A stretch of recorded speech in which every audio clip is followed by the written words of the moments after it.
This is the SaaS Brand Strategy Show. My name is Ryan Coppert, as always, here with my esteemed colleagues, Dustin Robertson and Mike Geraci. Gentlemen, good afternoon. Hey, Ryan, you got my name wrong. What'd I say? Well, I'm not. Oh, you're not Dustin Robertson today, huh? No. You've legally changed your name? Not to the extent that I'm going to get 18 years of free liquid death, but for this episode, I am Heltron Doombringer Robertson. Heltron Doombringer. Incredible. They're like names from the band Gwar. Do you guys remember Gwar? Yeah, it's like basically Gwar names. Do you remember Gwar? I must have gotten Mike Geraci wrong today too. Mike, what is your killer baby namer? Yeah, unofficially Luscious Killface Geraci. Luscious Killface. Incredible. Little love there and a little death, you know. There's balance. Luscious Killface. There's balance. And I'm arriving today as Pentagram Rotary Blade Copper. Just evil mechanical. We're talking about liquid death today, y'all. Last week we talked about liquid death very briefly when we were talking about what B2B has to learn from B2C, and Dustin brought up a favorite brand of his of recent liquid death, and we decided to go a little deeper into what the hell we meant by liquid death and just in general B2C brands being able to teach a thing or two to B2B brands. And so we figured, what better brand to do a deep dive on today? Someone who's really doing some different shit in the world, like liquid death. And is there something that SaaS and B2B can learn from what liquid death is doing? 100%. And we have a feeling there's more than a couple things to learn. And a thing that Dustin and I were talking about earlier today, the bar's not super high. It's higher in B2C for sure, but in B2B, boy, the bar is not super high. So a quick background for those that don't know, Liquid Death is a canned water company. It was founded by a guy named Mike Cesario, and it was founded in 2019. They got a seed round of $1.6 million to sell canned water from the Austrian Alps in 2019. In February of 2020, they raised a $9 million Series A and then did their Series B in September of that same year, 2020, and raised $23 million to sell canned water. That's a hell of an 18 months of raising, Dustin. What do you think? What do you think led to that? Yeah, I think that they were very methodical in how they did it, and that's why they were able to raise money. Well, I guess it was February 2020, so the pandemic had not started. Okay, but then they did have a giant raise later. But they're in the middle of it in September of 2020. I'm offended by your LaCroix you're drinking. It should have been Liquid Death. What am I thinking? So before they ever had a product, and I think this is, all the D2C companies I advise when they say they want to sell something, I tell them to do a fake door test, which essentially is stand up the website, put a shopping cart in front of it, buy the ads, and target the market you think wants to buy this thing before you ever make it. And then see what your conversion rate is, what your cost per customer is, and then you can decide if you want to do it. Mm-hmm. And he essentially did a fake door test for Liquid Death. He spent, I think, $5,000, made a video, made some creative, a logo, I think had a mock-up of a can, and built a social media page. And with that $5,000 and no product, he was able to get more followers than some of the water brands that are marketed by Coke and Pepsi. Aquafina, I think, is what he was had more followers than Aquafina. Before he had a product. Before Liquid Death as a product actually was a physical thing you could hold in the world. Yeah. So that's wild. So I love that he did a fake door test to prove that going into the most undifferentiated product category in the world, water, with a strong point of view, he could attract attention and fans and ultimately sell. And this water's not cheap. It's like $4 something a can. Yeah, So that's steep. That's more than beer. for sure. So let's talk about this point of view. As you can see, based on the baby namer, you can get a vibe generally for the brand of Liquid Death. But there's a couple other, I think, a couple other things we want to speak about related to Liquid Death's general differentiation, leading all the way up until just this past week. In fact, I think I'm going to start with one from just this past week, and we can work backwards to all the stuff that they've done to differentiate themselves and have a point of view. So just last week, they announced that they are partnering with 7-Eleven, and I think the brand is pronounced Packy, but it might be Pocky. It's Paqui. They did the one chip challenge, the super duper ghost pepper spicy chip that you had to eat without drinking any water.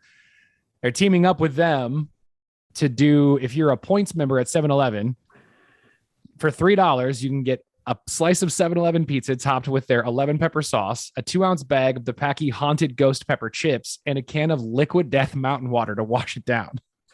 So they're doing a huge partnership in October with these super spicy brands, being the hardcore water to wash down the hardcore spicy products that are being sold. So leaning on some partnerships, there's another partnership, Dustin, you brought that up last week. Do you want to tell about that other partnership again really quick? Oh man, which one? Tony Hawk? Yeah, I think that's the one that we talked about last week, but I guess any of the ones that come to mind or that are exciting to you. Yeah, I don't know that they're all would technically qualify as partnerships, but Sure. they I think you put it best. They've built this brand on lightning strikes. They just continually do one lightning strike after another. The first lightning strike was rolling out this concept of water that's called Liquid Death. And then they started thirst. And they built up the story that there was, this, I think it's the can monster who's out there killing plastic. And it actually has this altruistic story behind it. Most plastic's not recyclable, and it ends up in the ocean. And essentially by 2050, there's going to be more plastic in the ocean than fish. And so one of the lightning strikes they did is they made these stuffed animals who had been mutilated by plastic pollution in the ocean. And so there are these cute little stuffed animals that are just mutilated from plastic pollution. And they sell them on their website for $70 for a stuffed animal. And I was watching an interview with Mike, and he said he has sold 400 of these stuffed animals. So cult-like following for one of their lightning strikes. Totally. They branded them Cutie Palooties. That was the name for these poor stuffed animals that have been attacked by ocean's plastics. One part of that as well is that 10% of the profits from each can of Liquid Death they sell, they donate to partners that are working to get rid of ocean pollution of plastics. So there's another sort of altruistic kind of angle to the brand there. It's not just that the enemy is plastics and they're doing their part. They're also like actively donating money to get rid of plastics that are already in the oceans, which is kind of cool. Yeah, just incredible. And I think they, the Tony Hawk skateboard, they have a bunch of merch. They have, t-shirts and hats, and they, I think this is like in a theme we want to try to call out things. What can SaaS companies learn from Liquid Death? And, SaaS is littered with swag. You go to a trade show and you come back with a bunch of swag, and some of it's good, some of it's bad. Most of it's whatever. I can't really think of any swag that's gone around SaaS that's so highly sought after. Like people will trade it on eBay, or like you really, really, really will jump through hoops to get it. And that's a pretty low bar. I think any SaaS company could come up with a piece of swag that could get a cult-like following around it. The best I've seen are t-shirts with like album covers switched over to represent, whatever message the company's trying to put out there, which are cool. Those are fun. People want those at the trade show. But there's been nothing like this. I mean, those Tony Hawk skateboards are going for like $4,000 on eBay. Right. Because it is infused with 100% real Tony Hawk. He put his blood into the paint. Yeah. Yeah, literally donated blood, mixed it in with the paint, and painted the skateboards. Genius. So to give a little bit more background on Mike, Mike Cesario from Liquid Death is a former creative director, and he also used to work at Netflix. Mike, speaking for agency guys and Mikes around the world, speak to us a little bit about, that history and how, I don't know, how that mindset, how do you see that mindset, I guess, played out in Liquid Death? It's funny. One of the communities I belong to of strategists around the world, there was a new kind of emerging talent, an art director who's, kind of done a couple internships at his early level in an agency, a big agency right now. And he posted to the strategist group. He's like, hey, it's like, this is crushing my soul. I come up with these amazing ideas. I present them, and either they get rejected outright by the client, or they get diluted through the bureaucracy. And so this amazing, powerful, potent idea I have that would kick ass and do all the things that marketing and advertising and creative is supposed to do just dies. And whenever it dies, a part of me dies with it. And so the question that this art director had was, what do I do to address that? And, you can have your personal passion projects. You can write about the insight that drove you to do this. And there's got to be a way to own it. It's if you get so, number one, everybody says, don't get so personally invested in your ideas. That's always number one, but that's really hard for really passionate people. And those are the people you want working on your accounts or working on your agencies. And ultimately, a lot of personal passion projects. And this is essentially what this is an art director, a super creative dude that grew up playing in metal and punk bands in the LA area. He essentially, I think the origin story I read was he went to a Warped tour, thinking of, old music references in '08. And what he noticed was that, the bands were putting water inside their energy drink cans during their performances. So they had all the posturing and all the attitude and all the flex of the energy drinks, but they were actually drinking water. And so he's like, what would happen if you had a really healthy product like water? Why not just take that idea and embrace it and then market it over to the top the same way all the other energy drinks do, with all the attitude and sponsorship and, Monster and Red Bull and all this other stuff. And so that was the idea. And you could bring that to Dasani and they'd be like, you're insane. We're never going to do that. Or you could just own it and be like, hey man, I bet we can do something with this. And I know the team that can do it. And I know how to do a lot of that stuff. So good ideas are often really scary, and it takes kind of small, nimble startup kind of entrepreneurial minded people to bring them to life. And I think there's a lot of that same spirit within SaaS and B2B at early stage, where you've got an idea, nobody else is biting off on it, and you're like, fuck it, I'm going to do it myself. I know how to do this and I can make this happen. So let's go. Yep. I just sent into the chat relatively, at least in my circles, well-known Reddit post of Monster actually took notice of the same thing that Mike Cesario took notice of and started canning tour water. So they just used all of their branding, and just in super small blue lettering at the bottom, it says Monster Tour Water. So there you go. On the outside, it looks like it's a Monster. So they took notice of the same thing. Yeah. So Mike, most SaaS companies that I know of don't have creative directors, right? It's just not a super frequent in-house role. And I guess my question is how do you foment, and also how do you bring to life ideas that are a little out there, or that are lightning strike, adjacent or live in that world in a place that isn't necessarily as friendly to them as an agency? Yeah. Well, this is what we do, and not to be completely self promotional, but you can't have, I shouldn't say so declaratively. It helps when you have a strategy that everything is anchored in, and that people are all aligned to, so you understand the opportunity. And so once you have a strategy and you understand what's going on in the world and the opportunity and where you're going and how you're going to impact that, the lightning strikes kind of cascade off of that, because you're not judging an idea a lightning strike type idea subjectively. You're not thinking about it like, oh, I like this, or I like that, or I think this will work, or I think that'll work. It's more objective because you're able to have a conversation around, does this support the strategy? Does this execute on the strategy? Does this drive the strategy forward? Does it take our category into the limelight? Does it make the news? All those things. So you're removing subjectivity, which is where a lot of good ideas can die, because people are always like, I don't like, I don't think, I don't, it's like, I don't care what you think or like, honestly. And we've told our clients this before. Mhm. What we care about is, does this support the strategy? And if the answer is yes, why? And if the answer is no, why not? And so that helps you have a more again, objective conversation around it without actually having a creative director or even an art director, or sometimes even a copywriter sitting in the room. Not everybody has that on their content team. So strategy first, and then you're able to figure out like what tactical execution of that strategy makes sense and what does not. Totally.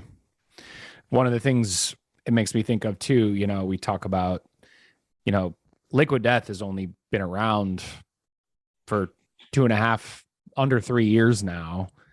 They've got over $32 million in investment capital, clearly doing really well. The brand's really loud. They have done 10 or so what I would consider lightning strikes, big, loud, PR-worthy events.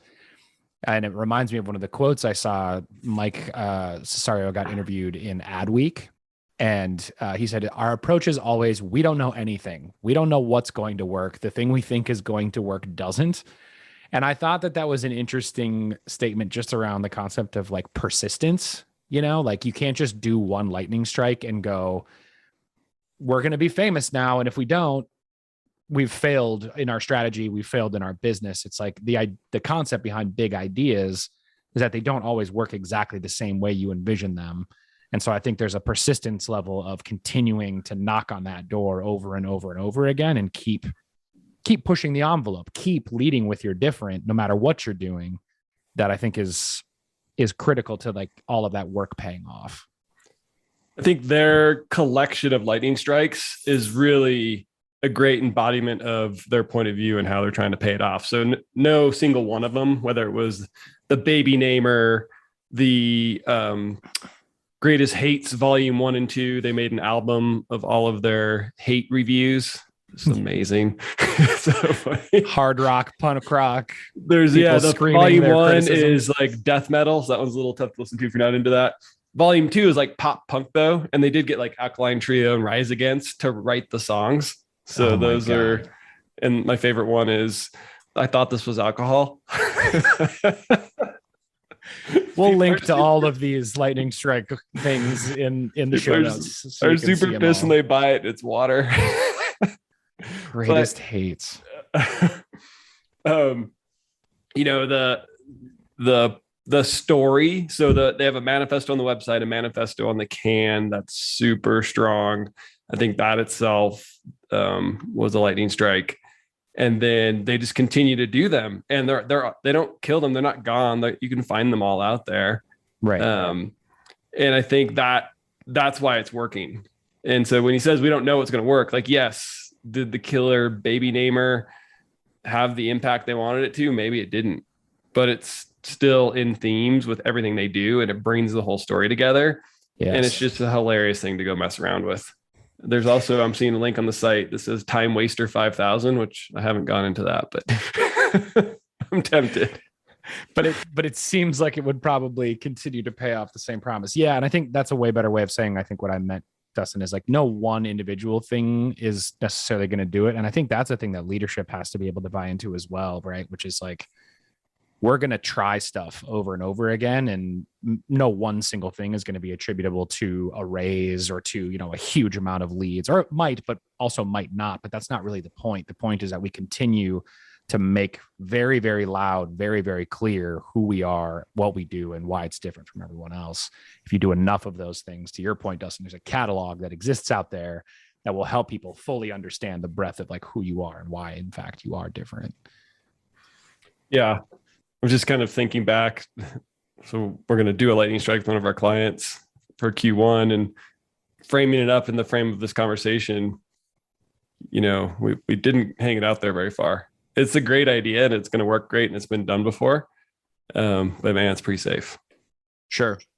Well, but that too goes back to the point that we've talked about as well. A thing that SaaS and B2B can learn from this is, the definition of safety, I think, in the consumer market versus the B2B market is just, it's different, like what you have to do to gain attention, the bar is just so low that, like, yes, getting Alkaline Trio to like scream your critics' words on Spotify is an awesome idea, but B2B doesn't necessarily have to go that far, down the pipe to really do something to stand out. And this goes to a thing that you've said, Dustin, which is that how many B2B brands can we really reference who are doing stuff that is interesting, that is different?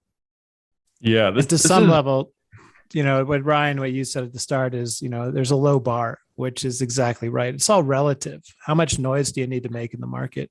Yeah. I mean, if you're looking at Liquid Death and the bottled or canned or however you want to call it, market, and you've got Dasani and all these other big brand names that currently exist spending millions, if not billions of dollars in traditional marketing.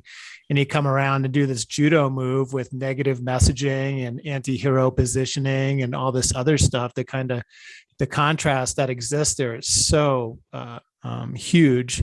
That same dynamic exists within B2B and SaaS, where everybody's trying to do the same thing, just a little bit better. And if you come in and do something differently with that same kind of, I wouldn't necessarily say you have to do negative messaging or anti-hero positioning, but if you do something counter or sincerely contrasting, then you're going to make a splash. And Dustin, to your point, the one we're working on right now, I think the framework is relatively traditional, but because we're targeting a different generation of team members, if you will, without giving away the secret, that enables us to use different vernacular and different approaches and different cultural references that are going to make it pop throughout the market.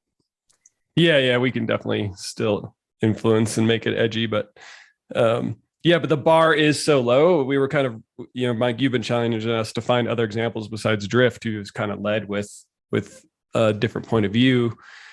And really all Drift did was they just like aggressively invested in content that wasn't directly tied to what they do. They just put out great content. And, one other example I thought of is actually the CRM we use, Close.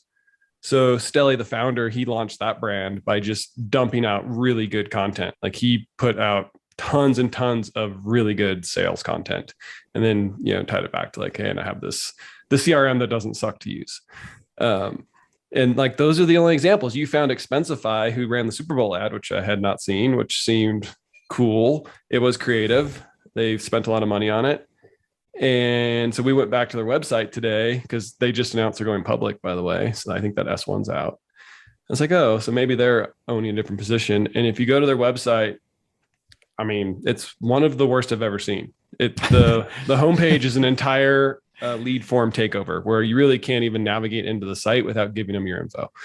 And maybe they're trying to like jack up their lead numbers for going public, but there's just, what happened there was they had money for a Super Bowl ad or however that happened. And they hired an agency who was creative, and they came up with a creative execution that was a one and done thing that they got really no lasting benefit out of, because they didn't own that point of view of like, hey, we make expenses easy. And they had a nice creative execution of that, and they could have just kept owning that POV. But instead, I think the messaging just says free and easy or something. Yeah. And which is a great way to be like, here's how you flush $10 million down the toilet. It might not have been that much, but I'm using that for a fact. Like, if you make that investment to make that impact in the market and get people's attention, you don't just run away from that, 6 months later or a year and a half later, because you're putting this attitude out there, this personality into the market that makes you different. And all of a sudden, if you come back and you have a different personality, then kind of your customer, your prospects are like, whoa, what? I thought you were this, and now you're this. So now I'm confused. So now I'm out of here. Yeah, they're going public, so it's still working for them. And that's the other thing here, right? We're hounding on the industry for just all being the same. And, yet this industry is growing really rapidly, and there's lots of people having positive outcomes. So I would just say the bar's low. So let's maybe talk about how can people kind of lean into it a little bit, because Liquid Death is the extreme example, so it's nice to pivot off of, but like, what are some things that people could do? So I have a statement and a question because I can't remember who my reference on this is. So one of the things that really stands out for me with Liquid Death is how they really focused on who their audience was. They knew who the prospect was. They knew who they were talking to, and they weren't trying to be all things to all people. They went when people say like, oh, we're consumer focused and all this other stuff, like how focused are you? If by saying consumer focused, you mean you're all things to all consumers, that's not consumer focused. And so the way Liquid Death went after like heavy metal and punk rockers, like this kind of neglected tribe, if you will, and really just said, no, we're going to be for you. And everything we do is going to be in like that metal model. And we're just going to be metal as fuck, as they would say. And they're trying to do that. And I think way that translates down into B2B SaaS is, and we did this project for Telesign. And who is the security platform that just does all their marketing to, for, and around developers? I can't remember their name.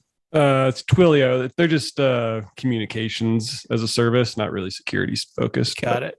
Shows my little lack of knowledge, but Twilio is totally focused on talking and selling to the developer, right?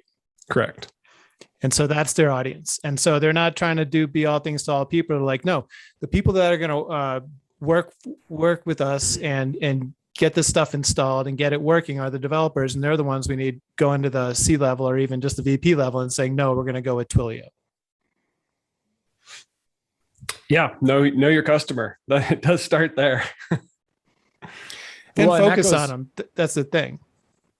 And that goes to your point about the bar being low, Mike, and people, how much noise do you need to make when you are doing something different? If you know your customer, you know how far you have to go to actually grab their attention, right? So Liquid Death in a B2C space has to be a death metal water in like a hardcore can, because when they're in a water case, how do you look different from all of the mountain, waters that exist in the world? Like that's a totally different grab than it is for someone who's considering 6 CRM tools or 5 email marketing tools or whatever. Like you have a completely different effort and a completely different wall to climb, I guess, with that individual based on the choice that they're being. I'm not saying this well. Mike, when you go into a gas station, when you go to the gas station and you look at the let's look at the water section, the bottled water, they're all trying to say like, clean, fresh, pristine, like all the packaging and merchandising that's around that and design is meant to say that. So that's a great way to kind of completely judo that and come in and look like a Monster Energy drink.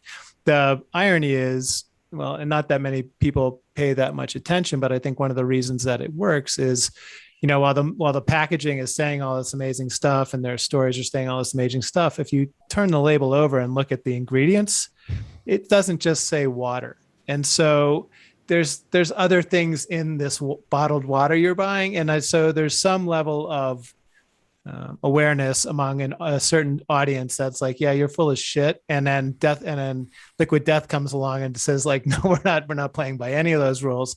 And people are like, yep, yeah, this is the water for me. Yeah. Yes. So Dustin, you wanted us to lean into a second ago, and I think it's a good request. You wanted us to lean into, so what can B2B brands do? Yes. And I think it's a good question. I think one thing that we talked about earlier is naming your enemy, which I think is, you don't always have to be adversarial, but I think can definitely be valuable. To your point, Mike, honing in on who you're talking to and appealing to the thing that's going to appeal to them. If they share your enemy and you name it well, you create a connection in that way. Everything Liquid Death has done is about anti-plastics. The cutie polluties have plastic coming out of their faces. Like all of their ad campaigns are murder your thirst and keep the planet alive. So they've clearly named plastics as their enemy. It's why it comes in, a pound or can. And I think B2B SaaS brands, not always, but I think there is an option to clearly name an enemy in a way that sets your sights on the anti for you as a business and the anti for your customers so that you share that connection. So I think naming your enemy is one. That's absolutely. Benioff did that with software, right? Like go back to one of the masters it's just amazing every time we talk about all this stuff, and you can go back and find something he did that totally nails one of our strategies. Sure. Just again, master marketer. Well, the power behind that is, that saying that there's clarity through contrast. A lot of times it's hard to explain or describe exactly who or what you are. But if you ask people like what's the opposite, who or what is the opposite of you, then the answers come a lot more easily. And that's super telling. And I think we've talked about that before, but name the enemy is a way to get to that. It's like, why are they the enemy? It's usually because of how they operate or what their ethos is or their principles or lack thereof. There's all these things that exist within the mind of the people we're working with. And that is the reputation of the company that they're working off of. And so once you kind of codify that within the strategy, everybody's like, yeah, that is the enemy. And here's why. And that's what we're working against and actually for. Sometimes it's hard to nail an enemy and go out and get everybody's support behind it. So like, here's something you can do that you kind of only need to rally around a small group of people, and you can test it in a closed environment, like a trade show. So I'll give one more outside of SaaS example, and Ryan, you can give some examples in SaaS. But sure, Mike, you remember at SIA in Vegas, who had the booth every year that would do something themed and totally outrageous, and sometimes got them kicked out of the show? Remember what brand that was? If we're going all the way back to Vegas, it was Black. What was they were a sunglass company. What was the Black? No. It was they might have had sunglasses someplace. It was Volcom. Well, yeah. Remember Volcom's booth? Like the last one I remember, and I think they got kicked out. So they did. They would like tent their booth, so you couldn't really even see into it. But it was just like a raging party going on in there. And one year it was like fiesta themed, so everybody's wearing sombreros, and I think they had like a taco catering thing. And the next day, like the 10 booths around them, everything was just covered in tortillas. Like they had covered the entire show floor in tortillas, and I believe they were asked to leave after that. But every year, so they took the advantage. Even at like an action sports trade show, it's the same thing. Put your product there, wear your fleece, stand there, talk to people, have a beer at the end of the day. Yeah. And Volcom came in, and they were, their brand point of view is youth against establishment. So they didn't do that. In fact, they made you couldn't even really get into their booth unless you had an appointment or you knew somebody. And then of course that made everybody want to get in there. And they actually draped it so you really couldn't see what was going on, but it was raging, so you knew something was going on. And so that, the bar was low. All they had to do was do something slightly different. They went extreme, and it actually got totally kicked out one year, which is actually probably on purpose. But, a B2B trade show is no different. Like they're pretty vanilla. Totally. So I'm madly Googling Black sunglasses, Las Vegas trade show, kicked out, and the results are not helpful. So I'm just showing my age by it'll come to me, and we'll put it in the show notes. Oh, Black Flies? Yeah, wasn't it Black Flies that was doing Black Flies was for sure got kicked out everywhere they went. They were pornographic. Yes, that's correct. That's where my mind went. Yes. But yeah, that'll get you kicked out did too. That too. That'll get you kicked out. Volcom was a giant brand though. That was a big deal to not let them back in the show. Well, it was a giant booth. Yeah, giant part booth. Of the power of that was the square footage they took up, and it was all walled out. And so everybody was like, what the hell is going on in there? And so that's how they drove word of mouth, because everybody wanted to know what Volcom was doing. And they were like, nope, you can't come in here. Like they were like, it's a secret. And so what a genius way to drive word of mouth is to have a giant secret planted right in the middle of the trade show that nobody could access. So at B2B, we do the exact opposite.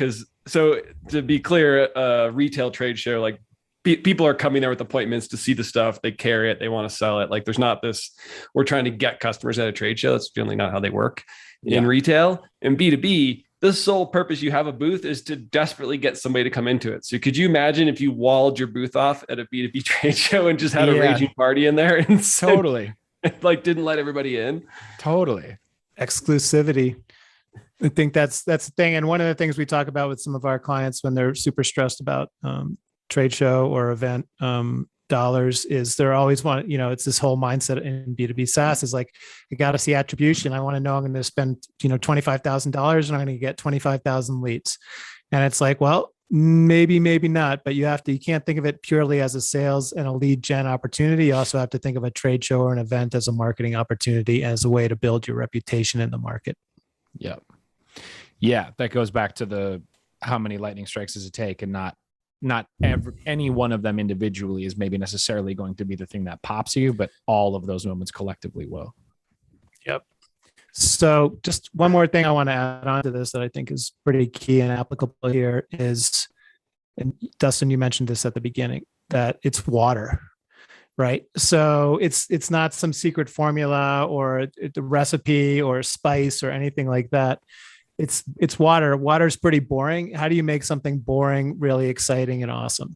And they've done it through marketing and merchandising and a brand strategy that is really conscious about where their place is in the market and how they own that. And so maybe your product or business isn't as boring as water, but it might be. And then the best way to differentiate that is to make it exciting and awesome. Yeah, I to your point, Dustin, of what can you do? I wrote down 4 things: name your enemy, have a point of view, accentuate your different, and maximize your partnerships. And I feel like those 4 things are the things that Liquid Death has done ad nauseum. They've done it incredibly well. And those are things to me that are universal B2B or B2C. If you do those 4 things with your strategy and with your marketing, you're going to be in a way better place than 95% of your competitors, maybe 99% of your competitors. Yeah. And it doesn't mean you have to do 10th grade boy marketing. We've given a lot of examples of that, and shock value works, but there are lots of ways to be tasteful and different. Totally. So, but usually takes some risk that people just don't even want to like open the Pandora's box on. So, right. So then no squishy middle. Yeah. So then you just wear your blue sweater vest with your logo on them and stand at your booth. Right. Hope people come talk to you. Right. And if you shake enough hands and you crease your slacks just right, you might get that. Or coronavirus, one of the two. That MQL. We used to have in the creative department, one of the agencies I worked at, we had the holy shit rule. So before you ever present the concept to the client, you also have to present the concept to the account team before, so that they can measure off against, is it on strategy? Is it on brand? Does it meet the brief, which has been signed off on by the client? And our creative department's goal was to get a holy shit. We call it the holy shit factor. It's like, if you can get the account supervisor, account strategist, or account manager to say holy shit to your idea, then you're on the right track. That's exactly the right idea you want. Totally.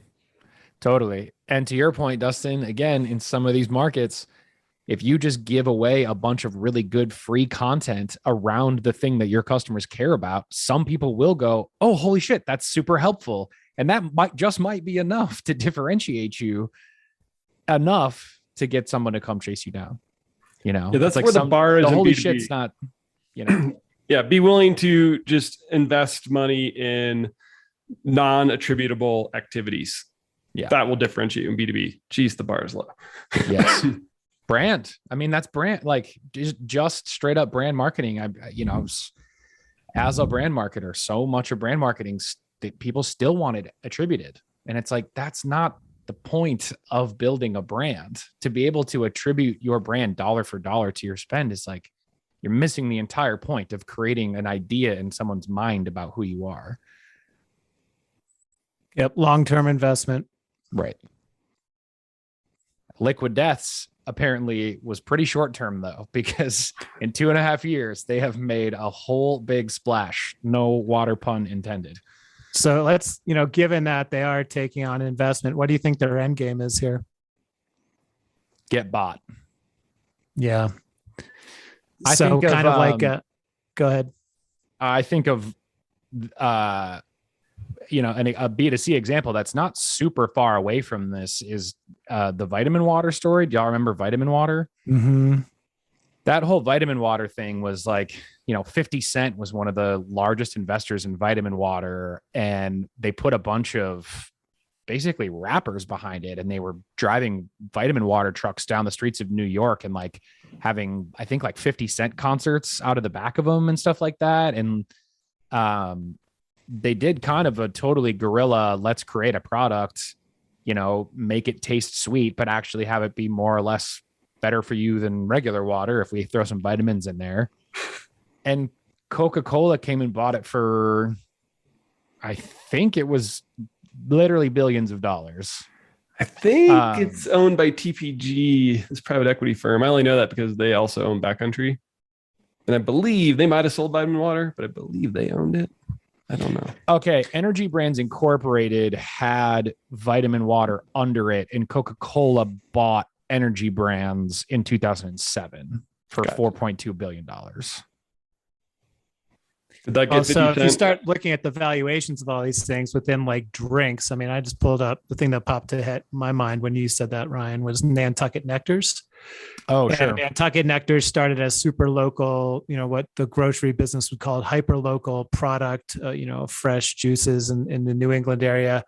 It was purchased by Ocean Spray in 97 and then sold to Cadbury Schweppes in 2002. Just going through the Nantucket thing, but each time that valuation, because of the distribution and the muscle behind it, like increased the valuation huge. And a lot of that value came from the reputation of the brand, which is branding. So a certain percentage of those purchase prices, it's totally based on what the brand is worth.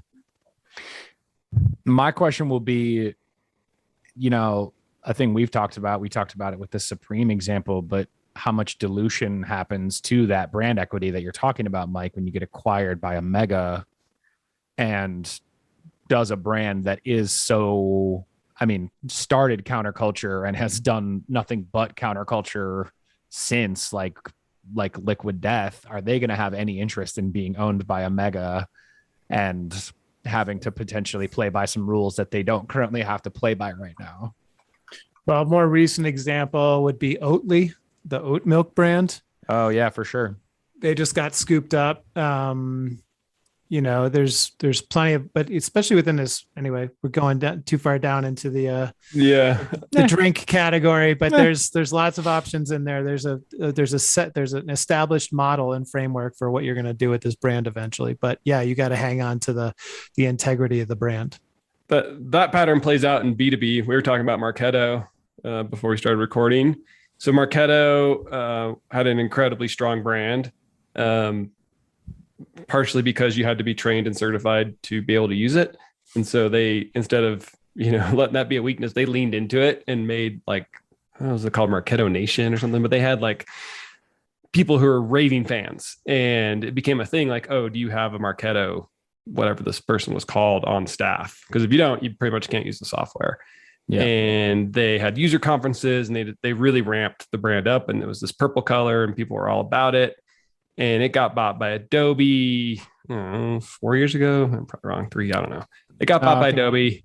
And also I think that was fortuitous because the usability of marketing automation had dramatically gotten easier.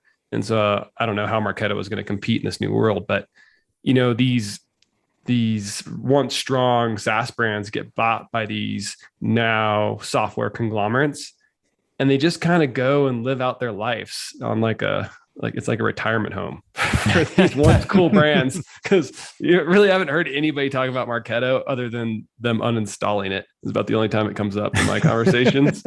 Yeah. And so it just kind of tie back to, yes, as you get acquired and the bigger companies come in, you lose your personality.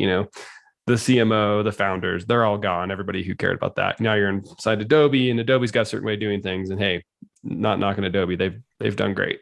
Whatever they're doing is working for them. Right. Well, choose your purchasers carefully. Make sure they're good partners, actually. Hey man, if the cash checks, Check cashes. I hear check cashes. Yeah, the wire transfer hits. Yeah. I think those founders are like, that $1 billion has worked. Because so Drift, we can watch. They're not part of a big software conglomerate. They're part of Vista, and Vista tends to let the businesses be who they are. So I don't think we're going to see that with Drift, but something to watch now that they've been acquired. Yeah, definitely. MailChimp is one too. That's interesting. Getting acquired and then, MailChimp going public. I was thinking about Wistia. Wistia got acquired and then unacquired themselves to go be more independent. They got bought and then bought themselves back out of their acquisition, which is interesting. Yeah, MailChimp didn't go public. They got acquired by Intuit, and that should. What am I talking about? Should suck the soul out of that brand. If history is any indication, Yeah. We'll see. But getting combined with tax software when you're MailChimp is probably not great.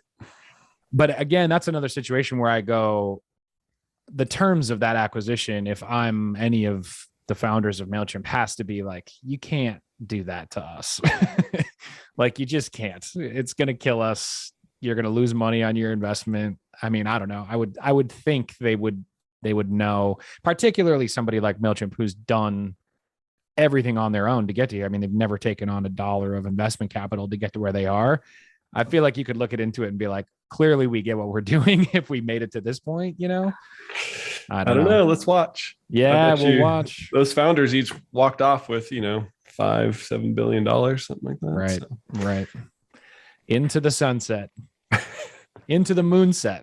If they want to go fly up there. That money. But it's just part of the natural cycle of life too, because you've got this super interesting brand like MailChimp that they did a great job with their brand and their positioning and how they merchandise it.